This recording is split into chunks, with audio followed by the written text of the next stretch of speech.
Hello, everyone, and welcome to another late night Habs postgame show live here on Lang the Mic. This time, the Montreal Canadiens win against the Vancouver Canucks, 7-3 the final this time. And honestly, it looked so much early on that it was going to just take the same shape as last night's barn burner back and forth 6-5 shootout loss against the Canucks. And but you know what? The Habs got another shorthanded goal, and Tyler Toffoli had another strong performance and scoring that shorthanded goal and early in the second. And that is honestly what just turned the game in favor of the Canadiens, because they just dominated from that point forward. And honestly, I just got really tired all of a sudden. It's been another late night again, at least not as late as last night. But still, we're going to get right into our good habits and our bad habits. And let's just get right into it. So where else other than to start but Tyler Toffoli once again? I could have started with Yoel Armia, but you know what?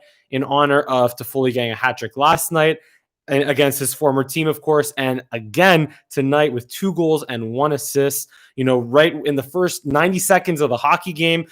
It was a nice forecheck by that line of Kotkaniemi, Armia, and Toffoli. Kotkaniemi made a nice play and just like pushed the play forward to Armia, who made a really nice pass to Toffoli, who was stopped by Demko on the first attempt. But you know what? He stayed parked in front of the net, buried his second chance there, and that opened the scoring right away.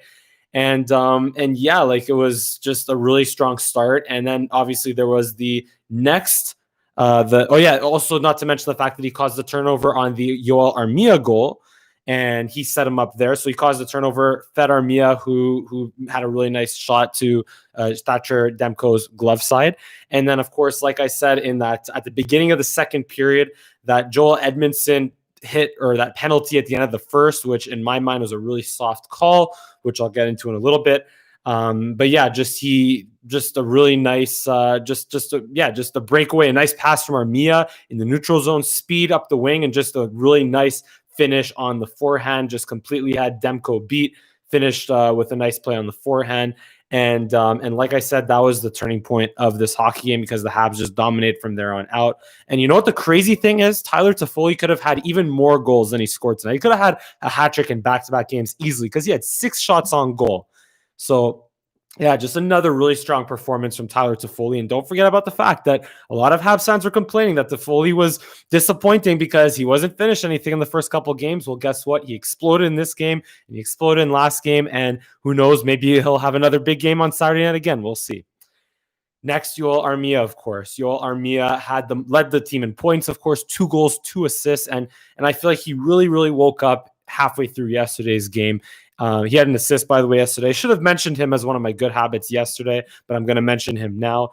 It was just a really nice goal on the a really nice finish on that first shorthanded goal in the first period, where he just took that pass by Toffoli, like I said, buried it, and a really nice goal a really nice finish on the second one as well. A nice pass from Toffoli and Kotkaniemi again, forehand, backhand, buried it on Demko. And that goal got up, or the goal stood despite the Travis Green challenge, of course. But what I am very concerned about, that high hit by Tyler Myers, like that was just gutless. It was the end of the game, and he had Yoel Armia lined up. He knew Yoel Armia was in a vulnerable position along the side of the boards there.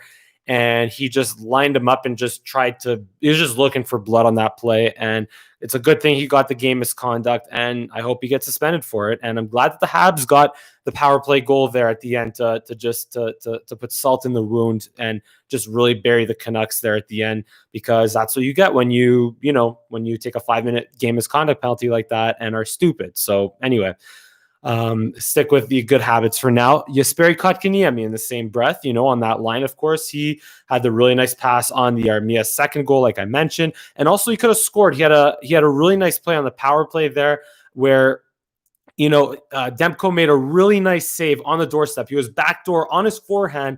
So to me, if he one-times that, that's a goal. But because he stopped a split second, that allowed Demko to come back across and make a really, really nice save. And also Kotkaniemi was good defensively. There was a play that he broke up. I think it was in the third period, where it was a breakdown defensively. There was a pass in front, I think, to Bo Horvat. who was uncovered, but because Kotkaniemi was aware that Bo Horvat was uncovered in front, he put his stick out and took away what could have been a really dangerous chance. And like I said, I find Kotkaniemi, there are still moments where, like that play I mentioned on the back door, where you want Kotkaniemi to be just a split second faster, just a tick faster. One time that shot in. And then there was another play in the first where he, again, really, really nice shift with him and Toffoli 4-on-4 in the first period. And he won the puck battle in the corner, but he took a split second too long to see Toffoli open. And he fed Toffoli, but by the time he did, there was already a Vancouver Canucks defender on Toffoli, so he couldn't get a clean shot off. But had that been a tick faster, Toffoli would have had a really nice scoring chance. But again, little things that Kotkaniemi as a 20-year-old will hopefully, develop and be better at, and you'll see him produce more as a result. But he still had that one assist today and a really strong game as well. And you know what? Next, I'm going to mention Jonathan Drouin. He took the penalty early in the first period, but you know what? That will fall under the category of really weak, soft calls. It was in the offensive zone, which is not excusable, except unless it's a really soft call like it was. He was just kind of trying to high stick. I forgot that the Vancouver defense was just trying to high stick him. Sorry, not high stick him, lift his stick, not high stick him, because that would have been a penalty. But just literally found his stick like gently between his legs. And I don't know, that was just a really weak call. You can't really blame him for that. But you know what? What I really did like, he forced 2 turnovers on the same shift at one point in the second. And of course, he got the assist on the beautiful, beautiful stretch pass to Nick Suzuki, which sprung him loose on the breakaway, which led to Josh Anderson scoring on the rebound. And in the same breath, let's mention Suzuki and Josh Anderson, of course, as good habits. Suzuki kept the point streak alive. And Anderson, although I find Josh Anderson took the pedal off the metal a little bit in the last couple of games, because I think I feel like maybe getting banged up in that one of those Edmonton games, and also the fact that he's taken some penalties after the whistle kind of made him maybe take the pedal a little bit off the metal. But you know what? He's still been noticeable out there, still forechecking, and he's still got that really nice alley-oop goal from Nick Suzuki. And then, you know what? Next, I'm going to mention Jake Evans. He continues to be a difference maker, continues to be a factor, like whenever he's on the ice. Someone on Twitter was, I think, Mike Vini. I'll mention you. Mike Vini on Twitter mentioned that Jake Evans is very underrated, and I responded that he's not so much underrated as just perfect for the role that he plays as a bottom 6 center. Just as a 14 minutes a night like he played. Win a couple faceoffs. Jake Evans is just perfect for that role right now.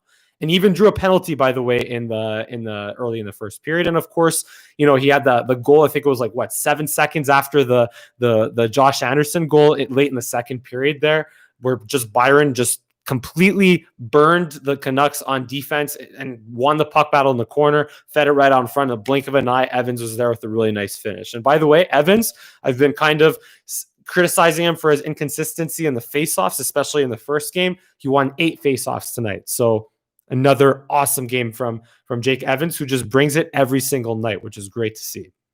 And of course, another great habit is balanced scoring. By the way, so with the Gallagher power play goal, every single line scored in this game. A player from every single line had scored in this game.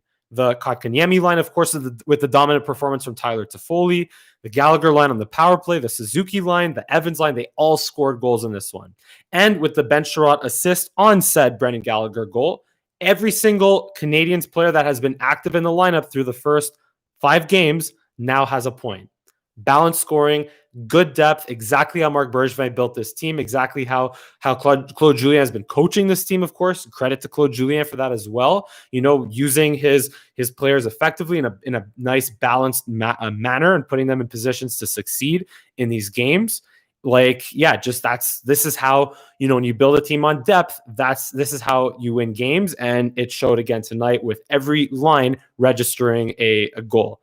And of course, shorthanded scoring in that same breath. This was another game where the Canadiens got 5-on-5 goals, a power play goal, and 2 shorthanded goals. Not 1, but 2 shorthanded goals.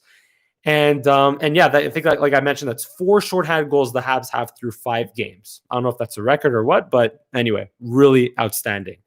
And last but not least, a really good habit was, just the Habs speed. They have depth, but they also have speed. They have size, both on defense and forward. And their speed in the neutral zone led to the Toffoli shorthanded goal, led to the Josh Anderson goal, led to the Jake Evans goal, with Paul Byron getting there into the corner before Demko could. It was in the illegal puck playing zone, and no Vancouver defenseman could get there before Byron. Quick pass in front, Evans goal. So again, the Habs speed is just killing right now. And that's awesome to see, because that's how Marc Bergevin again built the team. So let's just get into a couple of meh habits here. Not so great habits here. Just a couple, more nitpicking than anything. And I'm not too worried about these, but I'm just going to mention real quick. This was a rough game for Shea Weber right now. He was the one that, it was between him and Thomas Tatar that turned the puck over, that led to the early goal by Bo Horvat, where Myers shot it and Bo Horvat tipped it in ever so slightly.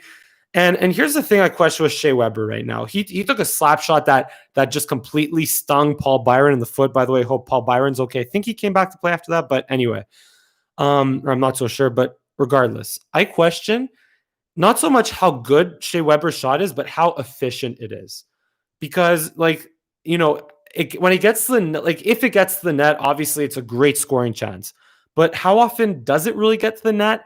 And I find he misses the net more often now than in years past, at least in his first year at the Habs. And also, if it gets blocked by your own teammate, like it has Paul Byron tonight, like it has Brendan Gallagher in the past, how effective is that either? But you know what? Then again, the good news is that you could also say that him playing on that left point instead of at the top, playing more down the boards, has kind of opened space for, let's say, Drouin or Suzuki or Tatar or Gallagher to operate, on the other side of the ice on the power play, and they've been that much more effective. And Toffoli, of course, operating on the power play, have been that much more effective, possibly because Weber is occupying that side, that one-timer side. But don't get me wrong, again, it's a weapon, but if it's your only weapon on the power play, it's not the most efficient and not the, just as we've seen in the past. If that's your only weapon, then it's relatively easy to defend. But again, you know what? Overall, rough night for Weber tonight, or not his best, but he'll bounce back, because then again, he's more than capable of giving you games like he did against Edmonton the other night, where he's an absolute horse. And obviously, look, with the way the season is now, guys are going to get tired. Guys are going to, not have their best games, of course. But you know what? When you have a solid team, your other guys could pick you up, like Romanov did tonight, like Petrie did tonight. So you're going to have good performances from other guys with a strong team like the Habs are right now. And with that being said, another guy who usually is really good but had a rough night tonight I found Phillip Danault. He took the offensive zone penalty. Also, he was on the ice for the Tyler Myers goal, and he only played 10 minutes. So again, not much to say, not his best night, but he'll bounce back. He'll be fine. He'll be, shutting down the other team's top center. And, I'm not too worried about Phillip Danault. But last but not least, in terms of bad or meh habits, was the indiscipline. And boy, was it bad again in the first period early on in this one. Boy, was it bad. The Canucks had five power plays in the first half of the game. And, there was the Brett Kulak slash that led to the power play goal by the Canucks. It was another tic-tac-toe play from Hughes to JT Miller to Bo Horvat, the same goal they scored twice last night on Wednesday. But you know what? The good news is that was the only time that the Canucks burned the Habs on the power play, because at least the PK was a lot more efficient. 4 for 5 in terms of killing penalties for the Habs in this one. But again, while the reffing was soft, like there were some awful calls in this one. Don't get me wrong. There were some awful calls. The Drouin call, like I mentioned before, very weak, very cheeky. The Joel Edmondson call at the end of the first period, very weak. He's just finishing his hit. Okay, maybe it's a little bit late, you can say, but like, come on, like that's one where it's just like, just let him play type of thing. But also some of it is on the Habs, because, the Habs power play, one of the Habs power plays in the second was on Nick Suzuki. And again, in Nick Suzuki's defense, he was kind of mauled by, I think it was Bo Horvat or Brock Besser. I forget exactly who the Canucks forward was that kind of like just tripped and mauled or hit him dirtily and then mauled him. And Suzuki had to let him know what's up. But still, that's selfish. And that's lack of discipline right there. And while Suzuki, he's been awesome. Like that's just one that you want to avoid, but you also want the Canucks player to get called for a penalty there for interference, for taking him out in the neutral zone. And then, of course, like I said, an offensive zone penalty, the trip by Deneau, like that can't happen. That's just a lack of focus, lack of discipline. You don't see that often from Deneau, but again, not ideal. You don't want to see that. And yeah, honestly, that's about it in terms of bad habits. Like I said, I will mention Romanov because I feel like every time we have to talk about how Romanov plays. And, I didn't say he was a good habit because he did get, turned inside out by Brandon Sutter there, who went bar down on Jake Allen. That was honestly a highlight reel goal that if I feel like there was more intrigue at that point in the game, it would have gotten a lot more attention. But that was a really nice goal by Brandon Sutter. But besides that, Romanov led in ice time 22 minutes and a half, and he had a great stick check on the Canucks who broke out of their zone. That was the one where I think it was Byron Fetlekinen who just rang one off the post. Like that was all set up because of Romanov with a really clever stick check there. And of course, when it's 4-on-4, 3-on-3, Romanov is built for that type of hockey. So again, just, I would have put him as a good habit, but just I can't really put him as too much of a good habit because of the play, because he got turned inside out by Brian Sutter. But again, strong performance from Romanov, and he'll just continue to keep being better, and he'll continue to be noticeable. And of course, one of the many strengths to his game is that he gets pucks to the net no matter what. He just finds ways. There are a lot of defensemen, and kind of like Shea Weber, more often than not lately, struggles to get pucks to the net. But Romanov, on the other hand, just look up real quick. Romanov put how many shots on goal he had? He had 3 shots on goal from the point, which is pretty good for a defenseman. But yeah, just overall, honestly, again, huge credit to the Habs' character and fight, because they could have allowed this game to get ugly early again. Remember, it was 2-2 after the first. And then taking a penalty late again in the first that could have put the Canucks back on the power play. They could have easily gotten another goal there, but surely enough, Toffoli scored his shorthanded goal early on in the second period, and from that point on, the Habs just dominated. And you know what? Again, the Canucks could have very well came back in the third period with the Brandon Sutter goal. And the Habs, credit to Jake Allen. That's where Jake Allen had to make some big saves, and the Habs made enough plays to win in the third period and to close it up. And yeah, Ray Buckle with a comment: Habs way better than Vancouver. Of course, like in this game they were. Last game not so much. It was back and forth, but in this game the Habs were definitely way better than the Canucks were, and they sealed the deal when they had to. They closed them out when they had to. And my big question, though, is still, although credit the referees, credit the Habs for not taking any penalties in the second half of the game, still 5 penalties early on. How do you fix this recurring issue of indiscipline? To me, that's on the players, because as a coach, as Claude Julien, like, what more can you say than, guys, just stop taking stupid penalties, right? So to me, that's on the players. The players just, I don't want to say play more soft, because some of those penalties are like, those calls are just, you got it. Like the only way to not take those penalties, like Edmondson there, is tell them play more soft, which you don't want to do. But also don't take offensive zone penalties. Don't slash people behind the play, and it was Deneau and Suzuki were the culprits in this one. But then there was the puck over glass, like 3 games straight between Sherratt, Anderson, and Weber or whatever. So like, just it's a team issue. It's not an individual issue. It's a team issue. As a team, the Montreal Canadiens have to be more disciplined, and that is on the players. But again, credit the Habs for cleaning up in the second. And also, you know what? I'm going to give a shout out here to Thatcher Demko, because despite getting lit up for 7 goals, Demko fought, Demko battled. Demko made a lot of big saves to the Vancouver Canucks. I'm not so sure. I don't want to say whether or not he played better or worse than Holtby compared to last game, but like the Canucks, they lost Markstrom, but I am pretty happy I'd be happy as a Canucks fan with the duo of Demko and Holtby in net. They just got to get healthy on defense, losing Edler, losing Hamonic to injury, and now hopefully losing Tyler Myers to suspension. They're gonna be short on defense right now for a few games. So yeah, but again, honestly, look, great response by the Montreal Canadiens in this one after the barn burner that it was last night. And yeah, like, look, late night again. So I'm gonna call it here. This has been your Langer at the Mic live post-game show. Montreal Canadiens winning 7-3.